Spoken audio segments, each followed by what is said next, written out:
कानूनों को लेकर क्या है उसमें खास बात यह है कि जो ठेका खेती कानून है उस कानून में ही लिखा है धारा 9 के अंदर कि किसान को कंपनियों को अपना पेमेंट करने के लिए, लागत का पेमेंट करने के लिए, सेवाओं का पेमेंट करने के लिए जो उधार लेना पड़ेगा उसके लिए अपनी ज़मीन कर्जदाता संस्थाओं के पास गिरवी रखनी पड़ेगी।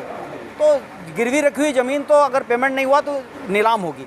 दूसरा, उसमें धारा 14 में लिखा है कि अगर कंपनी से उधार लिया गया तो कंपनी उस उधार की वसूली 14/7 के अंदर ज़मीन के बकाये के रूप में करेगी। जाहिर बात है इसमें भी ज़मीन चली जाएगी। तो सरकार गलत कह रही है कि किसानों के ज़मीन के ना चले जाने के कोई उसमें धारा नहीं है। दूसरा, जो मंडियां बनाई गई हैं, मंडियों में लिखा है कि मंडियों के अंदर रेट ऑनलाइन से तय होगा। हमारे यहाँ MSP से रेट तय होता रहा है। हमारे यहाँ जिसको खरीदार के रूप में रजिस्टर किया जाता है उसमें बहुत बड़ा खरीदार FCI है, उसमें बहुत बड़ा खरीदार नाफेड है, ये सरकारी संस्थाएं हैं। तो अभी इस नए कानून में इनको खरीदार की कैटेगरी में भी नहीं रखा गया है और रेट भी जो है ऑनलाइन से सस्ता तय होगा। दूसरी जो बहुत बड़ी बात है कि ये कंपनियां, ये जो निजी मंडियां हैं, ये निजी मंडियां व्यापार के नियम तय करेंगी अपने आप से। उसमें विलम्ब से पेमेंट का भी सवाल जुड़ा हुआ है और अगर कोई विवाद खरीदार का फंसेगा तो वो विवाद का निपटारा भारत के और कानूनों के तहत नहीं होगा। उस विवाद का निपटारा कंपनी द्वारा या मंडी द्वारा बनाए गए कानून के तहत और नियम के तहत होगा। ये धारा 9 में लिखा हुआ है। तो इस तरह के कानूनों से बहुत स्पष्ट है कि देश का व्यापार का पूरा आधार कंपनियों के हाथ में चला जाएगा। मित्तल जी, लेकिन सरकार ने तो कहा था कि जिस तरह से डेयरी आई है हमारे देश में, वो केवल दूध लेने आती हैं, आपकी भैंस नहीं ले जाती हैं, इसलिए जो व्यापारी आएगा वो सिर्फ आपका अनाज लेगा, आपकी ज़मीन नहीं ली जाएगी। बहुत बड़ा जो डेयरी उद्योग का आधार बना और विकसित हुआ वो अमूल के द्वारा और सहकारी केंद्र से विकसित हुआ। अभी इस कानून में लिखा हुआ है कि सारी सहकारी समितियाँ वो निजी मंडियाँ बनवाएंगी। तो जाहिर बात है वो सहकारिता का जो आधार है, जो गांव के किसान को कुछ लाभ दे देती थी। जैसे भारत के अंदर पशुपालन से 30% किसान की आमदनी जो है वो पशुपालन से होती है और भारत दुनिया का सबसे बड़ा देश है, दूध उत्पादन में नंबर 2 है, लेकिन पशुओं के संख्या में सबसे बड़ा देश है। तो अगर उसको पूरी तरह से आप ख़त्म कर देंगे तो निश्चित तौर पर लोगों की जीविका, ये 70 करोड़ लोग, 50% आबादी की जीविका का सवाल है। ये कहाँ जाएंगे, क्या खाएंगे? जो कोरोना के दौर में रोज़गार गया उसकी अभी भरपाई नहीं हो पाई है। उसके केवल 2/3 हिस्सा जो है वापस हो पाया है, 1/3 हिस्सा तो पुराने रोज़गार की संख्या भी पूरी नहीं हो पाई है।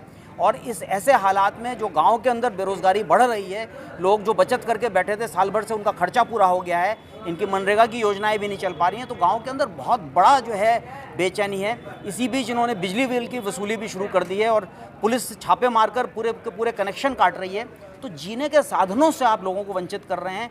नदियों का पानी, कोयला, ताप बिजली घरों को दे दिया जा रहा है। बिजली आप काट देंगे, सौर ऊर्जा का प्रबंध नहीं करेंगे, आप बिजली महंगी बेचेंगे और फिर आप कहेंगे कि हम कानूनों को जो है सस्पेंड करने को तैयार है। इस प्रपत्र में हमने लिखा है कि कानून के सस्पेंशन की मांग क्यों स्वीकार नहीं है, क्योंकि ये तो पूंजीपतियों की मांग है, कॉर्पोरेट की मांग है कि आप 1.5 साल बाद लागू कर दो, 2 साल बाद लागू कर दो।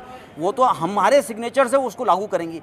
इस सारी सरकार तो यही चाहती है ना कि हर क्षेत्र में निजीकरण हो जाए। तो निजीकरण से समाज की ज़रूरतें पूरी नहीं हो सकती, बाज़ार की ज़रूरतें पूरी हो सकती हैं। बाज़ार का मतलब होता है खरीदार, और जो खरीदार के रूप में बाज़ार में पेश ही नहीं है। जैसे भारत के अंदर कुपोषण जो है 38% बच्चे कुपोषित हैं। इसका मतलब ये खाना खरीद के खाने लायक भी स्थिति इन परिवारों की नहीं है।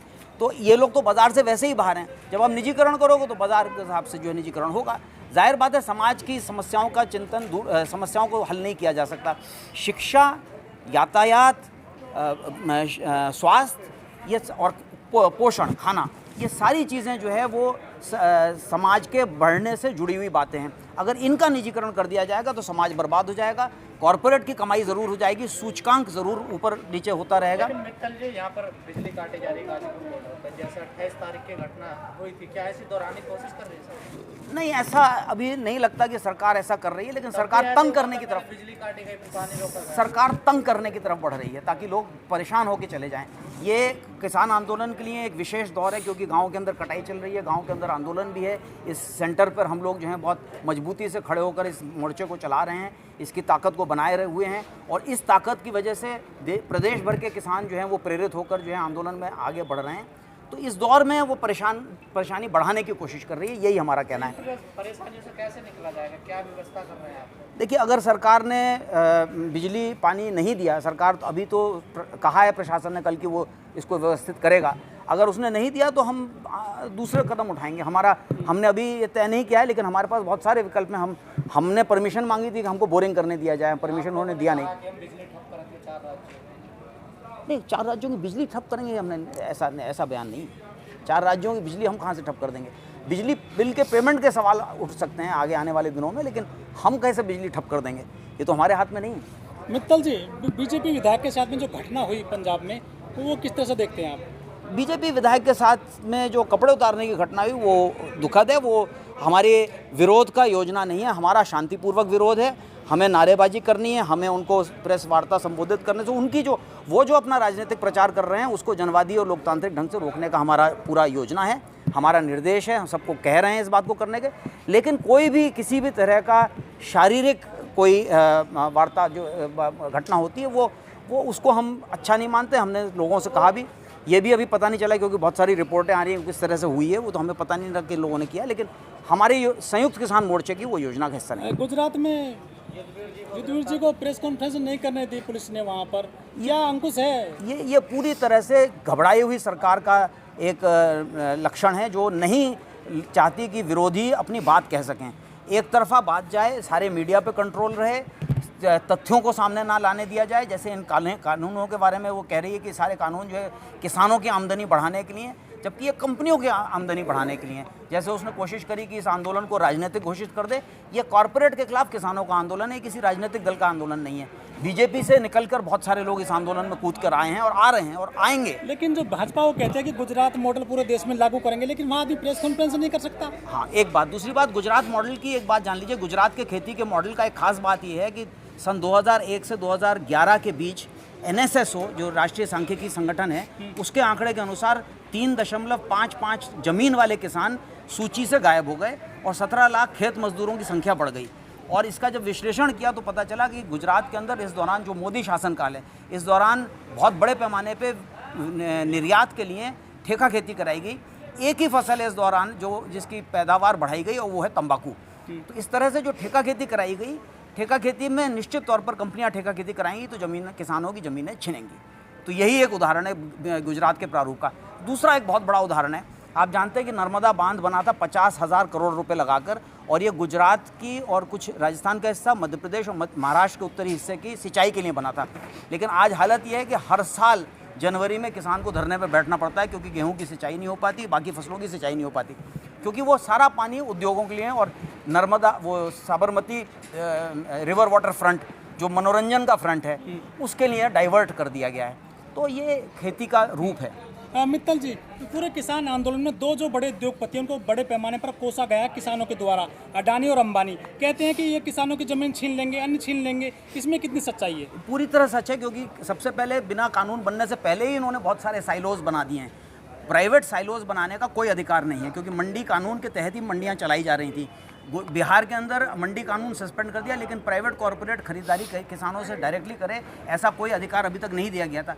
तो बिना अधिकार के जब इतनी सारी मंडियां इन्होंने बना ली हैं, पंजाब में बना ली हैं, हरियाणा में 2-3 बना ली हैं, और सरकारी मंडियां इस बीच में बंद हुई हैं। मध्य प्रदेश के अंदर 83 मंडियां बंद हो गई हैं। तो ये सारी चीज़ें दिखाता है कि ये कंपनियां कैसे ये तो कानून तो उनके लिए बाद का रूप था।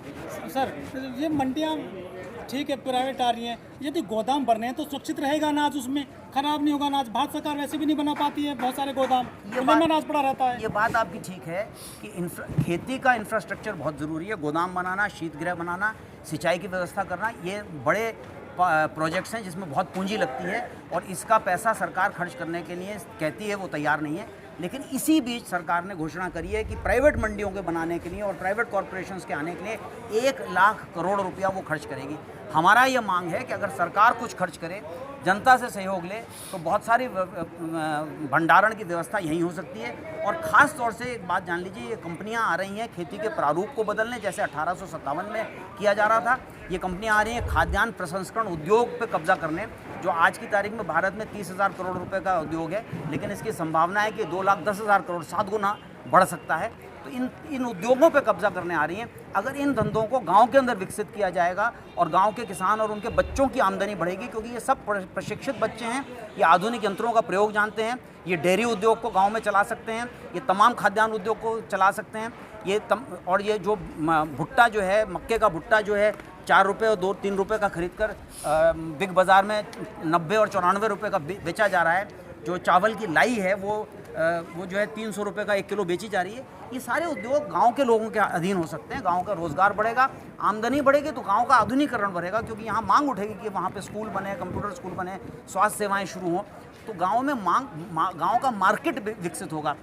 ये जो पूरी योजना है ये गांव के मार्केट को बर्बाद करके किसान को मजबूरी में झुग्गी झोंपड़ी में रहकर एक बहुत सस्ते मजदूर के रूप में काम करने के लिए एक ऐसी स्थिति पैदा करने की योजना है। सर आखिरी सवाल आपसे, जो सरकारें हैं हमारे देश में वो अपने चुनाव प्रचार पर अरबों रुपए खर्च कर देती हैं, लेकिन जो अनाज होता है किसानों का वो खुले में पड़ा रहता है, उनके लिए गोदाम नहीं बना पाते, उनके लिए बारदाने नहीं बना पाते।